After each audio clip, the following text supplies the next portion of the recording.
Je vais commencer en vous interrogeant, Madame Gélo, parce que je crois que c'est vous qui avez initialisé cette dynamique conversation carbone sur Paris-Saclay. Comment ça s'est passé? Comment avez-vous découvert?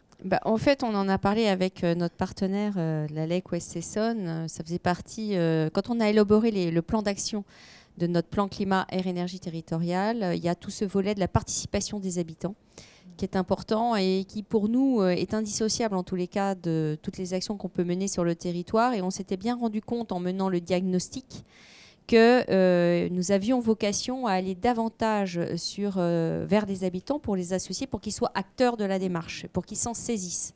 Et on avait bien entendu aussi qu'il y avait de la part des habitants, quel que soit leurs âges d'ailleurs, la notion d'exemplarité de la collectivité, qui était aussi un facteur important. Donc quand on a parlé des conversations carbone, ce qui nous a paru intéressant et pourquoi on a voulu miser justement sur ces conversations carbone alors qu'elles n'existent pas ailleurs sur le territoire national, eh bien, c'était justement cette question de prendre un petit peu de hauteur, de parler de cette adaptation au changement climatique de façon positive, et comment, à travers nos gestes du quotidien, à travers nos comportements, on était en capacité de se l'approprier, de faire évoluer les choses, les mentalités, et de le transmettre aussi à nos habitants, même si entre le moment où on prend la décision et le moment où on lance le premier groupe, il y a eu forcément la période Covid.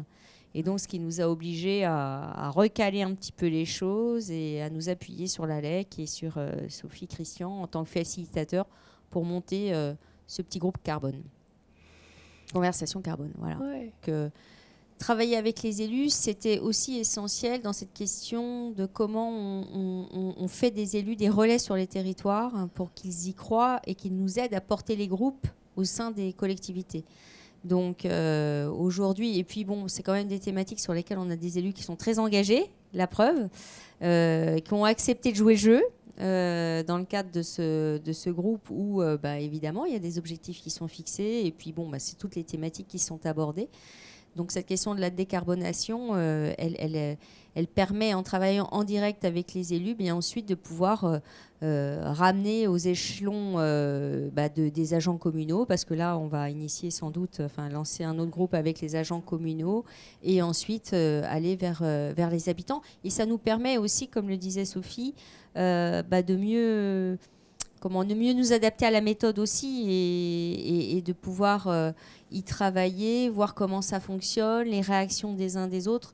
Comme ça, quand on va arriver vers les habitants, on sera peut-être encore plus aguerri et plus à même de pouvoir les accompagner sur les différentes actions qu'ils voudront mettre en place. Alors, on va avoir l'occasion de parcourir un peu avec vous ce soir ce que vous avez vécu avec Conversation Carbone. Mais de votre point de vue à vous, vous avez déjà une perception, des retours? Qu'est-ce que vous en avez capté à ce jour-là? Alors, à ce jour, ce que j'ai capté, c'est que ça a déjà très bien fonctionné. Donc, c'est déjà l'aspect positif. Et puis, on a eu l'occasion au comité technique du plan climat et énergie territoriale de faire un premier retour. Et on a tout de suite senti une forme d'adhésion aussi avec des nouvelles communes qui ont envie du coup de se lancer dans l'aventure.